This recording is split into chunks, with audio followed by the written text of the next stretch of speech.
Katana Zero is a phenomenal game, but could the entire game be beat without rolling or jumping? No, don't leave yet. Because of these lasers that are completely impassable without rolling, the entire game, of course, is impossible to beat without rolling. But you might have noticed that I titled this video a bit weirdly. Is it possible to beat Katana Zero without rolling or jumping in combat? So what exactly do I mean by this? The definition I'm putting on rolling and jumping in combat is any roll or jump to avoid an enemy is completely banned, but rolling to avoid lasers is allowed, but will be kept to an absolute minimum. Here's a quick rundown of the rules before we get started. Jumping is banned. Rolling to dodge enemies is banned. Rolling to avoid lasers is to be kept to an absolute minimum and will have a separate counter right here. Jumps and rolls in cutscenes are fine, as long as the player isn't the one inputting the commands, and wall jumps are also allowed. I won't be allowed to use any of the unlockable katanas, but I will be allowing myself to use the slow motion mechanic, and will not be playing on hard mode. What, do I look like a psychopath? The run starts, and we immediately need to use the first trick that makes this run anywhere near possible. Zero's upward sword slash. It boosts you up into the air. You can continue slashing midair, but it will have much less of a boost, only slowing down your fall. The boost recharges once you hit the floor or a wall. Normally, you can jump up and then swing upwards, getting you very high up, while in this run we can only do the latter, which still does give you some height, just not as much. At first, the run plays relatively like normal. While we do have to get good at deflecting enemy bullets, with slow motion it shouldn't be too big of a problem. We get to the third floor and are immediately met with our worst enemies, lasers. There are also these gun lasers, and I thought you would be able to deflect them, but no cigar, so we have to treat them as we would a normal laser. With proper timing, we can add 3 rolls to the laser counter. In the next room, there's a laser in the middle of a shaft, and we can avoid 1 roll by slashing upwards then wall jumping the rest. Then run past the fan in slow motion. There are more lasers in the next room, and unfortunately the switch is at the top, so we have to roll 2 more times under lasers before saving the scientist. When V6's guards on you, be sure to kill them with the lasers to avoid damage to your person as well as your self-esteem. Muradua Hotel is another simple level. There's a single unavoidable roll under lasers, but nothing else of note. However, if you do happen to be playing on Switch, beware of Nintendo Drift, as it'll run your face right into some lasers without a second's notice. Club Neon. Play the first section as normal until you get to the turret. This is the first extra difficult enemy on this rollless run. They shoot bullets in groups of 2, too close together to be deflected, meant to be rolled under, but that's not an option, so we have to get a teeny bit creative. When entering one's range, use the upward slash to make it aim upwards, quick fall to have it miss, then cut it down before it reloads. Nothing too crazy, but it gets the job done. You'll also need to roll under these lasers to hit a switch, no way around it, adding another roll to our counter. Finish off the Skinny Rick squad and head on to the next level. Mutual Nil Prison. No lasers make this level no problem. Play as you normally would. After causing the second death of a defenseless old man, head on to Studio 51. Here you are faced with the choice between 3 floors. I entered Quiet Hills first. There's 1 pair of lasers that you can roll under, and it's a cakewalk from there. Next, I went to A Space of Uncertainty. Again, there are some lasers right at the entrance that are completely unavoidable, adding 1 roll to our counter. But much more importantly, this is where we start to encounter another problem enemy, the shotgunner. These guys shoot out a spray of bullets far too plentiful to be deflected. So normally, of course, you would roll through his shot and get him while he was reloading. This option, of course, being off the table. So, we have to rely on surprise, eliminating them before they get the chance to shoot, or use a similar strategy as the turrets, slashing upwards and praying to the RNG gods that the spread doesn't reach the ground. Luckily, the first few are in good spots. Kill them all and return to the elevator with keycard in hand, adding another roll to get past the lasers. And finally, we have the Chapel of Doom. And unfortunately, it lives up to its name. You get into a minecart and have to hit switches that open up the path. You'll get to some short hops that will be easily avoidable with an upward slash. Well, let's try that again. Wait, why? For whatever reason, the devs made it so when you're in a minecart, your feet stayed glued to the ground unless you specifically hit the jump button, no matter what else you do. You can't even attempt to do it without the minecart, or Zero just decides he doesn't want to live anymore. What really sucks about this failure is that it would be totally doable, except the devs put in this mechanic for whatever reason. Add 2 jumps to the counter. There still is a little optimizing we can do, avoiding both lasers in a single jump with the help of some quick slashes. There's another roll under lasers before getting back into the minecart just to jump out of it once more, making our total jump counter to 4. If anyone knows a way to skip this level, please let me know. As it is, this is the only level in the entire game that requires jumping, turning the jumping aspect of this challenge into a minimalist run. At the end of the level, you break through a ceiling to end up where you started, so I tried going through it at the start of the level, which would allow me to skip the minecart section, but unfortunately it's programmed to stay solid until beating the level. After getting all 3 keycards and obliterating a few more guards, we can go and fight V. This fight gets much more difficult without rolling and jumping, as usually you would get behind him and then strike. But as you know, if you've played the game, you don't even have to beat him. Just die enough times and eventually Snow will come and save him, letting us move on to the mansion. Deflect V's bullets and make sure to kill the shotgunner before he sees you. And in the next room, you'll immediately run into a skinny Rick backed up by a shotgunner. You'll have to quickly kill them in succession without letting the shotgunner get a shot off. The next few rooms are relatively easy, as long as you stay patient. I had a lot of trouble with them, but you shouldn't. Continue on until you get to Mr. Kissyface, tied up, having to get past him if you're to collect your sword. We can't roll under him, nor can we wall jump over him, as to initiate a wall jump, you first need to make yourself airborne with a sword slash or jump. So, we must go through him.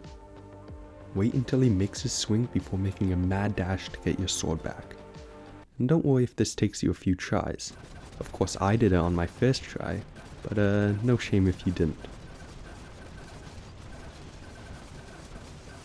Once you get your sword back, the fight gets much easier, as many of his attacks can be deflected with the right timing. Defeat him with your pristine skills before leaving him headless, driving away on your motorcycle with style. With roll and jump not even available as inputs, just play this part as you normally would. Enjoy your break, because we're about to enter Chinatown, SWAT Team Haven. After a quick scuffle with Headhunter, we are immediately met with the Shield Man, another pain in the ass. They each have a thick and juicy shield in front of them, so you'll have no choice but to roll behind them, and with that not being an option, we'll have to try something different. If you try and simply run past them, they'll knock you back, stunning you and giving everyone in the vicinity ample chance to fill you with bullet holes. So, what you must do is either time a sword slash just perfectly so that when they swing at you, you cut them down, or get above them. I prefer the latter as it's much more consistent, but you can do whatever you want. For this stage, you'll want to kill the first shieldman, bait one guard up by breaking the glass, and use your height advantage to kill the others.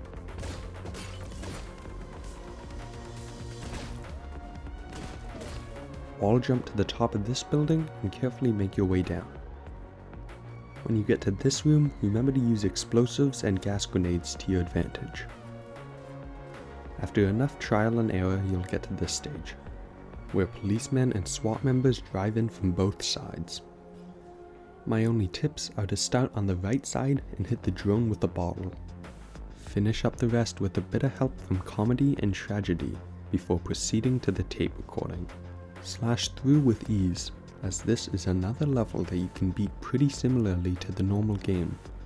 And using 15's slash ability, we don't need to roll under lasers. Finish off the policeman and switch back to Zero for some killing at the slaughterhouse. The hardest part of which being Leon's tests. But before getting there, we still have some obstacles to overcome. After battling with Joy-Con drift, head straight into the fray. No, go right. Right, goddammit! After switching controllers for your Nintendo Switch, head straight into the fray. There are 3 unavoidable lasers that present little room for improvement, but the start of this room in particular gave me a bit of trouble.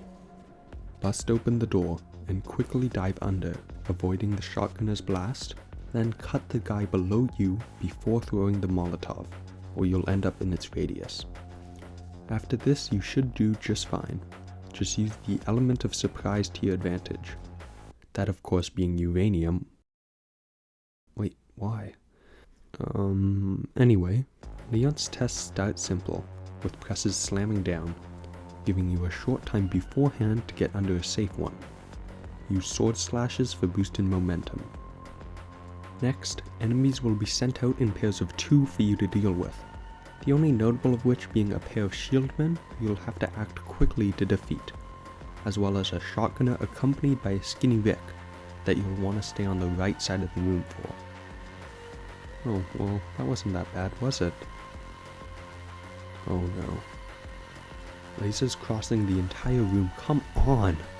What are you even supposed to do about this? Add 11 rolls to the laser counter.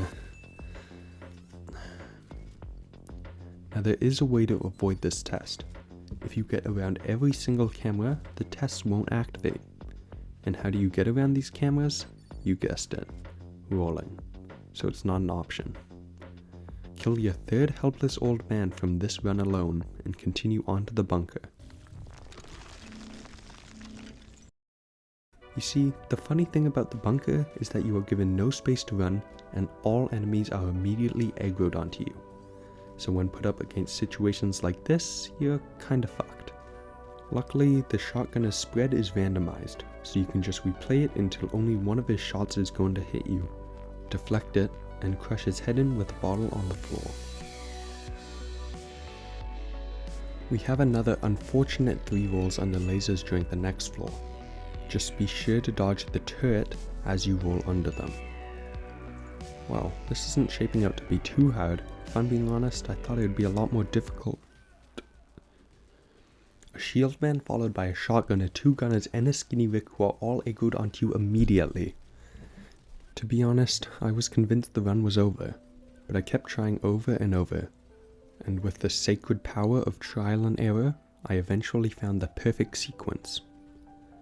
Immediately slash upwards and drift towards the shieldman, just far enough away so that he doesn't knock you back, but close enough so that you can hit him with an attack.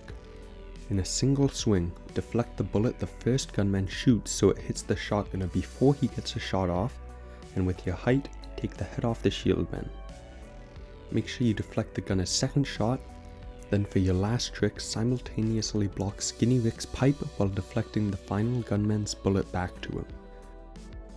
Revel in your greatness before continuing on to the next floor. While still a challenge, none of the preceding floors compare to what you've just done. Roll under 2 lasers, desperately try and fix your second pair of controllers with drift to no avail, and start your fight with Headhunter, who coincidentally uses this run's greatest enemy as her weapon. Luckily, she is a dumb and slow beta null, while we, the superior gamma null, can easily slip over her attacks. However, make sure you hit her on the first cycle, or there's a chance she'll do this attack, which I have dubbed the fuck you, because when she uses it, there's fuck all you can do about it. But after enough trial and error, even an idiot will get the hang of it. Make sure to deal with the reinforcements before she returns and hop on down to the final phase of the fight. Repeat the first technique, destroy the pop-up turrets, and fuck. That's unfortunate. A scripted attack that spans the entire battlefield can't be deflected and needs to be rolled under. It would seem the run ends here. Not wanting to give up just yet, I kept playing around with the fight, seeing if I could find a way to skip this phase, when this happened. Holy shit, wall jumping gives you invincibility frames. And guess what? The game teaches you this during the very first level of the game, and I'm just an idiot with monkey brain who forgets things as soon as they're taken away from my face. Now that we've relearnt this, we can bring this knowledge back over to the slaughterhouse and redo this laser part, jumping off walls right before the lasers hit. After a while the lasers move too fast to get to the opposite wall, but with this technique we can skim our laser rolls down from 11 to 4, removing 7 rolls from the counter. Utilizing this run-saving tech, we can dodge this otherwise unbeatable attack. But to my dismay she repeats this attack 2 more times, without giving us enough time to get to the opposite wall that would allow us to jump at the laser instead of with it. But if after dodging the second laser you slash back towards the wall you just jumped off, you'll get just enough height to hit her as she starts the third attack, cancelling it. Dodge her kamikaze attempt and pat yourself on the back, as you've just completed Katana Zero without combat rolling. But wait, there's more. As Katana Zero fans will know, if you take every single opportunity to piss the shit out of the psychiatrist, you'll unlock the hallucinatory secret boss, the psychiatrist. First phase, arms.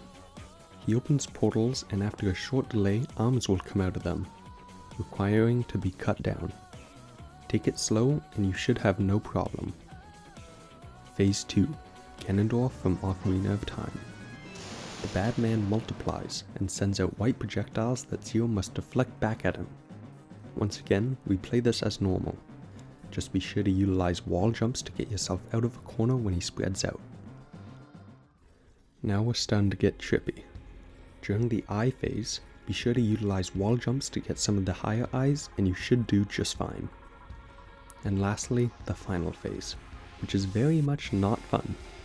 You see, not rolling makes it so we can't make quick dashes to the side, and sometimes my fucking Nintendo Drift will just make me stand there like an idiot while getting impaled, which evidently is very annoying. But also this attack, which I've deemed the fuck you too. Of course, normally you would roll to avoid it, but with that out of our arsenal, we have to get creative. Is what I'd love to say, but nope, what we actually need to do is pray. Pray that he never uses it, because as far as I can tell, there's no way to dodge it without rolling. And unlike Headhunter's version, this one is completely luck dependent on whether or not it activates. So our only option is praying to the RNG gods. Keep at it and eventually you'll come out on top, officially beating Katana Zero plus its secret boss without combat rolling, and only 4 jumps.